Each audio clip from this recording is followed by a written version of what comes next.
Hello students, हम Indian polity M Laxmikant के 6th addition को स्टडी कर रहे थे और अपने प्रीवियस लेक्चर्स में हमने 6 चैप्टर को स्टार्ट कर दिया था जो कि है सिटीजनशिप। और आज के हमारे इस लेक्चर का टॉपिक है ओवरसीज सिटीजनशिप ऑफ इंडिया। चलिए इसको स्टार्ट करते हैं। ओवरसीज सिटीजनशिप ऑफ इंडिया, जो ये ओवरसीज सिटीजनशिप ऑफ इंडिया है, इसको प्रोवाइड कराने के लिए सितंबर 2000 में गवर्नमेंट ऑफ इंडिया के अंडर जो मिनिस्ट्री ऑफ एक्सटर्नल अफेयर्स है उसके द्वारा एक हाई लेवल कमिटी का सेटअप किया गया। हाई लेवल कमिटी को गवर्नमेंट ऑफ इंडिया के द्वारा क्या किया गया, अपॉइंट किया गया कि जिसमें जिसके जो कमिटी इस कमिटी के जो चेयरमैन थे वो थे एल.एम. सिंघवी। ठीक है, under the chairmanship of LM. Singhvi. और जो ये हाई लेवल कमेटी थी ये बनाई गई थी क्या थी, इंडियन डायस्पोरा को पूरे वर्ल्ड में स्टडी करने के लिए। इंडियन डायस्पोरा स्टूडेंट्स क्या होता है कि जो भी इंडिया के ऐसे लोग जो क्या हो कि जो इंडियन ओरिजिन के हों, ठीक है, कभी ना कभी इंडिया के थे, उनका जो ओरिजिन है कि भले ही उनके फादर कभी इंडिया में उनका बर्थ हुआ हो, उनकी मदर का बर्थ इंडिया में हुआ हो, या फिर उनके ग्रैंड पेरेंट्स में से चाहे दादाजी हो या दादी जी हो उनका बर्थ इंडिया में हुआ हो, या तो ऐसे लोग, ठीक है, या फिर क्या है कि इनको कहा जाता है, ये सब लोग क्या कहलाते हैं, डायस्पोरा का पार्ट कहलाते हैं। ठीक है, या फिर ऐसे इंडियन सिटीजन जो कि फॉरेन कंट्रीज़ में रहते हैं तो इंडियन सिटीजन लेकिन फॉरेन कंट्रीज़ में रहते हैं। ठीक है, आइदर टेम्परेरीली और परमानेंटली, वो टेम्परेरीली भी रह सकते हैं और परमानेंटली भी बाहर रह सकते हैं। तो और ये जो इंडियन डायस्पोरा है इसमें जो इंक्लूड किया जाता है वो नॉन रेजिडेंट इंडियंस एनआरआईज को इंक्लूड किया जाता है, पर्सन ऑफ इंडियन ओरिजिन को इंक्लूड किया जाता है, और साथ ही जो ये ओवरसीज सिटीजन ऑफ इंडिया है इनको इंक्लूड किया जाता है। ठीक है, तो इसीलिए इन सब की स्टडी करने के लिए पूरे वर्ल्ड लेवल पे कि जो ये हमारे कि कभी न कभी ऐसे लोग कि या तो जिनका ओरिजिन इंडियन है, ठीक है, या फिर ऐसे इंडियन जो कि क्या हो, जो हो तो इंडिया के सिटीजन लेकिन क्या हो, जो रहते क्या हो, अब्रॉड में हो। ठीक है, जैसे कि एनआरआईज होते हैं, नॉन रेजिडेंट इंडियंस होते हैं। ठीक है, और साथ ही पर्सन ऑफ इंडियन ओरिजिन और ओवरसीज सिटीजन ऑफ इंडिया। तो इन सबको वर्ल्ड लेवल पे रिकॉग्नाइज करने के लिए, ठीक है, ये कमिटी बनाई गई इंडिया में गवर्नमेंट ऑफ इंडिया के द्वारा, मिनिस्ट्री ऑफ एक्सटर्नल अफेयर्स की मिनिस्ट्री ऑफ एक्सटर्नल अफेयर्स ने इसमें सारा अपना वर्क किया और इसकी जो चेयरमैनशिप थी वो दी गई थी एल.एम. सिंघवी को। ठीक है, और इसके बाद the comprehensive study of global Indian diaspora, इसने क्या किया था कि जो भी ये जो सब मैंने अभी समझाया कि जो भी डायस्पोरा है मीन्स कि जिसमें किन को इंक्लूड किया गया, किस किस की वर्ल्ड लेवल पे पूरी स्टडी की गई कि जो नॉन रेजिडेंट इंडियन से, पर्सन ऑफ इंडियन ओरिजिन से, ओवरसीज सिटीजन्स ऑफ इंडिया थे, उन सबको पूरे वर्ल्ड लेवल में देखा गया। और ऐसे लोगों को और पूरे इंडिया में इस चीज़ से क्या किया गया कि जो क्या है कि अपनी कंट्री में सिटीजनशिप के कॉन्सेप्ट को बढ़िया बनाने के लिए जिन जिन प्रोविजंस को ऐड करना है वो सब इस कमेटी के द्वारा उसको करने को कहा गया। The committee submitted its report in January 2002। जो ये हाई लेवल कमिटी बनाई गई थी under the control of ministry of external affairs, तो इसने अपनी रिपोर्ट जनवरी 2002 में गवर्नमेंट ऑफ इंडिया को सबमिट कर दी। और इसने क्या रिकमेंड किया, it recommended the amendment of the citizenship act 1955। इस कमेटी ने अपनी रिपोर्ट में इस चीज़ को रिकमेंड किया कि जो सिटीजनशिप एक्ट ऑफ 1955 है उसको क्या किया जाए, उसमें कुछ अमेंडमेंट किए जाएँ, जिससे कि जो ऐसी कंट्रीज़ हैं, ठीक है, कि जहाँ पर डुअल सिटीजनशिप का प्रोविज़न दिया जाता है तो वहाँ पर जो भी हमारे पर्सन ऑफ इंडियन ओरिजिन हैं उनके लिए क्या बनाए जाएँ, ऐसी कंट्रीज़ से उनके लिए कुछ प्रोविज़न्स बनाए जाएँ। ठीक है, इंडिया के कॉन्टेक्स्ट में उनको कुछ क्या दिए जाएँ, कुछ रिलीफ दिए जाएँ, इसीलिए ऐसे प्रोविज़न्स बनाए जाएँ और हमारे सिटीजनशिप एक्ट 1955 में थोड़ा बदलाव लाया जाए, ये कहा गया।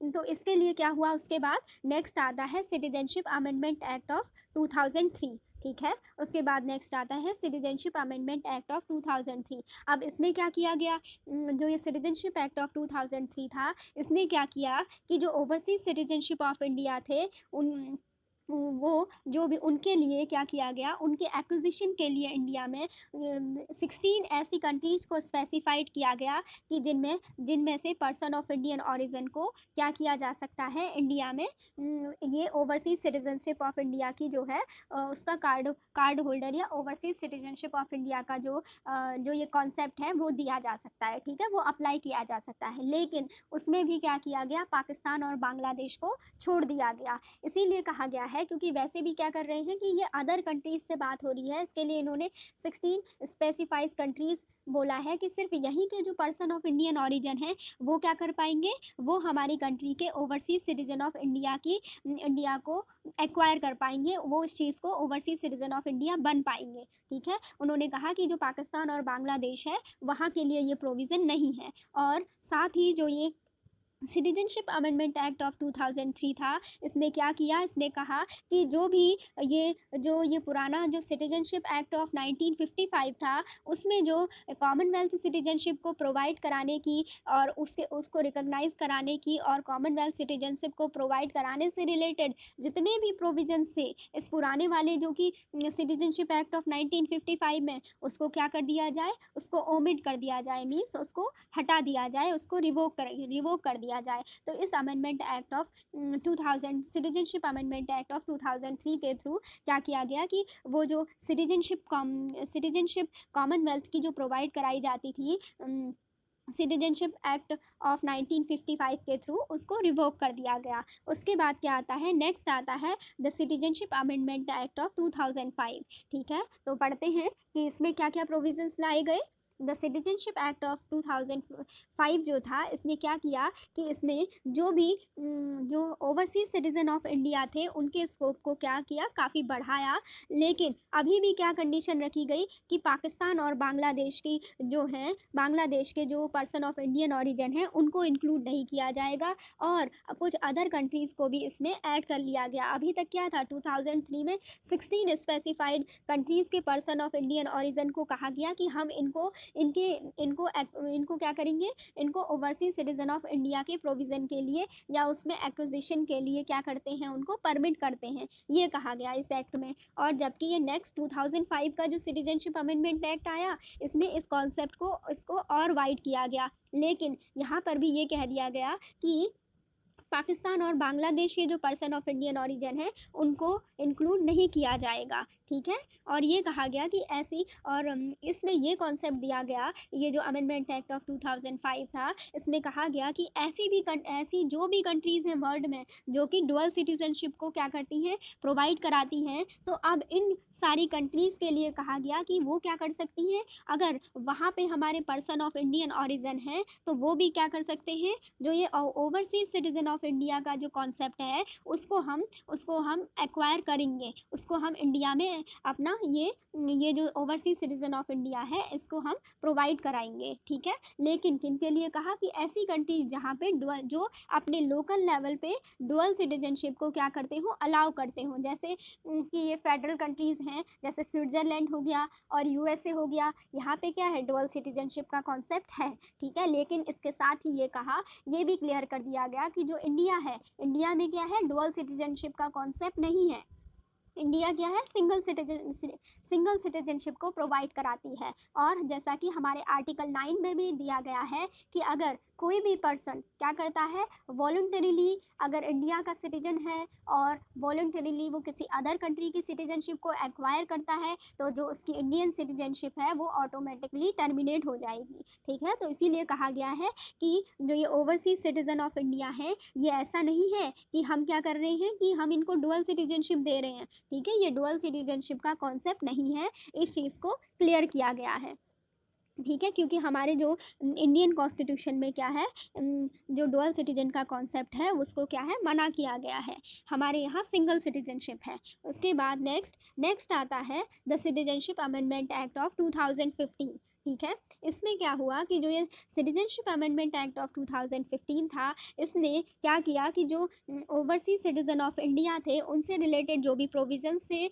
वो हमारे सिटीजनशिप एक्ट में इन्होंने उनको मॉडिफाई किया, फर्दर मॉडिफाई किया। और ये जो सिटीजनशिप अमेंडमेंट एक्ट ऑफ 2015 था, इसने एक नई स्कीम को इंट्रोड्यूस किया कि जिसे कहा गया, जिसमें कि अब क्या कहा जाने लगा, overseas citizens of India card holder. और अभी तक क्या कहा जाता था, ओवरसीज सिटीजन ऑफ इंडिया। लेकिन इसमें क्या जोड़ दिया गया, overseas citizen of India card holder. Card holder का वर्ड कब जोड़ा गया, सिटीजनशिप अमेंडमेंट एक्ट ऑफ 2015 के थ्रू। और इसमें क्या किया गया कि जो person of Indian origin card था, ठीक है, जो person of Indian origin card scheme थी, और साथ ही जो overseas citizen of India card scheme थी, उन दोनों को क्या कर दिया गया, मर्ज कर दिया गया, उन दोनों को एक ही में मिला दिया गया। और उसको क्या नाम दे दिया गया, ये जो amendment act of citizenship amendment act of 2015 था, इसके थ्रू नाम दे दिया गया उसको ओवरसीज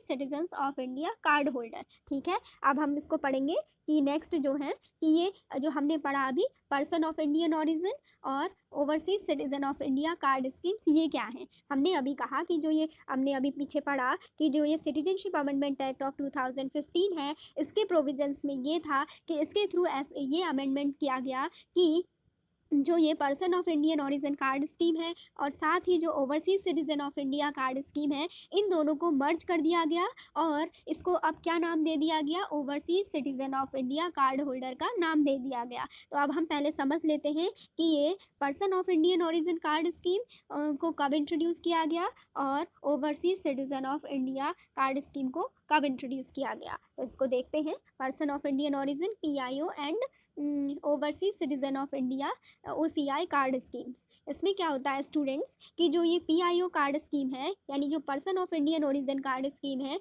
इसको हमारे इंडिया में इंट्रोड्यूस किया जाता है 19 अगस्त 2002 को। और उसके बाद क्या होता है कि overseas citizen of India card scheme को भी इंट्रोड्यूस किया जाता है और वो भी इफेक्टिव हो जाती है फ्रॉम 2 दिसंबर 2005 से। अब क्या होता है कि ये person of Indian origin card scheme और साथ ही साथ क्या होती है कि जो है overseas citizen of India card scheme, दोनों ही क्या काम करती हैं, ये दोनों ही स्कीम्स क्या करती हैं, पैरेलली काम करती हैं। ठीक है, ये दोनों ही उस टाइम पे चलने लगी थी सब, लेकिन हालांकि जो सबसे पहले इंट्रोड्यूस हुई थी वो आई थी person of Indian origin card scheme 19 अगस्त 2002। और उसके बाद ओवरसीज सिटीजनशिप ऑफ इंडिया वो कार्ड स्कीम आई थी 2 दिसंबर 2005 को। अब उसके बाद जब दूसरी स्कीम भी आ गई, तो ये दोनों जो स्कीम्स हैं वो ये दोनों पैरेलल में वर्क किया करती थी। ठीक है, तो इससे क्या हुआ, लेकिन फिर भी क्या था कि जो OCI कार्ड स्कीम थी वो मोर पॉपुलर थी।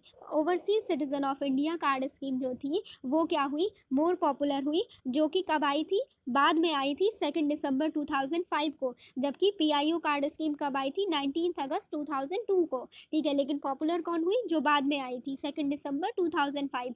अब क्या हुआ कि इसने जो भी एप्लीकेंट्स थे, उनके मन में क्या हुआ कि इससे कन्फ्यूज़न होने लगा, क्योंकि इसके काफ़ी हद तक इन दोनों में काफ़ी प्रोविजंस भी सेम थे और इनके काफ़ी चीज़ें सेम थी। तो इस वजह से जो एप्लीकेंट्स थे उनमें क्या होने लगा, काफ़ी कन्फ्यूज़न होने लगा। तो इस चीज़ को ध्यान में रखते हुए क्या किया गया कि एप्लीकेंट्स को काफ़ी प्रॉब्लम्स आ रही थी। ठीक है, ताकि कि कैसे मतलब कि इनमें डिफरेंस किया जाए, वो इस चीज़ को समझ नहीं पा रहे थे, क्योंकि दोनों ही जो कार्ड स्कीम्स थी, OCI और PIO, दोनों एक साथ ही कंटिन्यू थी, एक साथ ही वर्किंग में थी।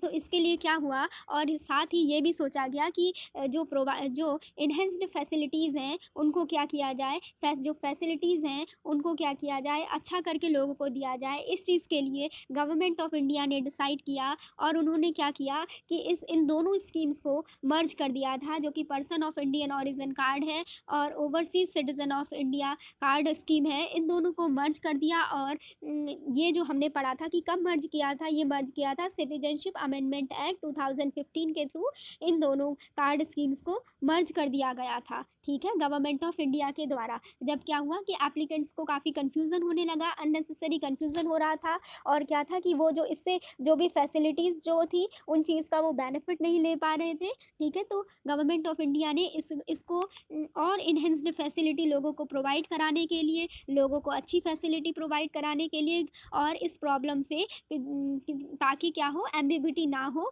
ठीक है।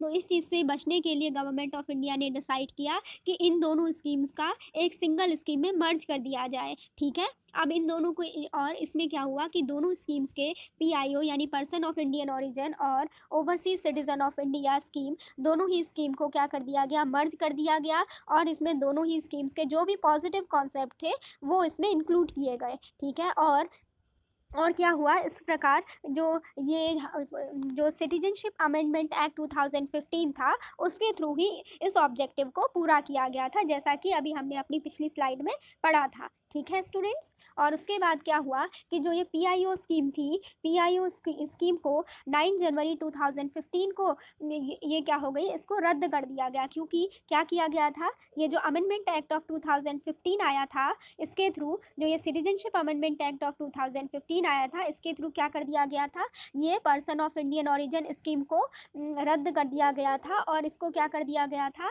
Person of Indian origin scheme card को इसमें मिला दिए, कार्ड स्कीम को मर्ज कर दिया गया था overseas citizen of India card scheme में, और दोनों को मिलाकर क्या बना दिया गया था, overseas citizen of India card holder बना दिया गया था, ठीक है। तो और ये बताया गया है कि अब क्या हुआ उसके बाद कि ये PIO स्कीम को 9 जनवरी 2015 को अब इसको रद्द कर दिया गया, ठीक है। और ये नोटिफाई कर दिया गया गवर्नमेंट ऑफ इंडिया के द्वारा कि अब जितने भी जो person of Indian origin card holder हैं वो सब के सब क्या हो जाएंगे, overseas citizen of India card holder हो जाएंगे।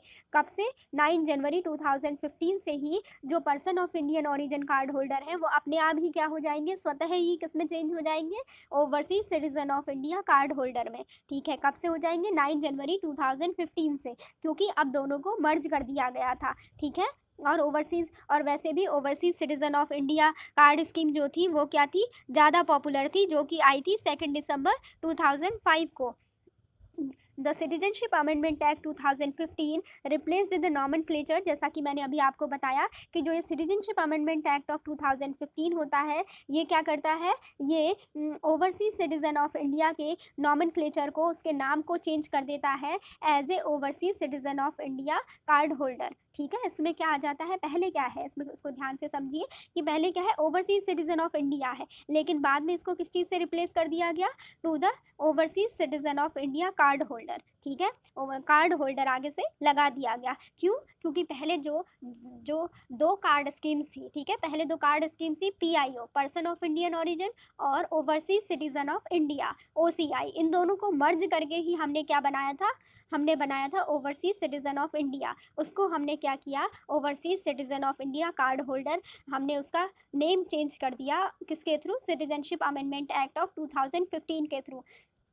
जो ये सिटीजनशिप अमेंडमेंट एक्ट 2015 था, इसके द्वारा क्या किए गए थे, और भी सब प्रोविजंस दिए गए थे कि जो ओवरसीज सिटीजन ऑफ इंडिया है कि उसको रजिस्ट्रेशन कैसे दी जाएगा, उसका रजिस्ट्रेशन कैसे किया जाएगा, ठीक है। और दूसरा जो है conferment of rights on overseas citizen of India card holder, means कि जो overseas citizen of India card holder हैं उनको हमारे इंडियन कॉन्स्टिट्यूशन के थ्रू क्या क्या राइट्स दिए गए हैं, ठीक है। ये सब इसमें बताए गए, इसमें सारे प्रोविजंस दिए गए थे। और उसके बाद जो थर्ड पॉइंट है वो है renunciation of overseas citizen of India card. ये कहा गया है कि ये जो सिटीजनशिप अमेंडमेंट एक्ट ऑफ 2015 है, इसके थ्रू इसमें जो overseas citizen of India card है, अगर उसको समाप्त करना है, ठीक है, उसको रद्द करना है, तो उसकी समाप्ति के लिए क्या करना होगा, ठीक है। ये सारे प्रोविजंस भी दिए गए हैं। अगर किसी को छोड़ना है, उसका त्याग करना है, उसको कि overseas citizen of India card को उसने क्या करना है, उसको नहीं लेना है तो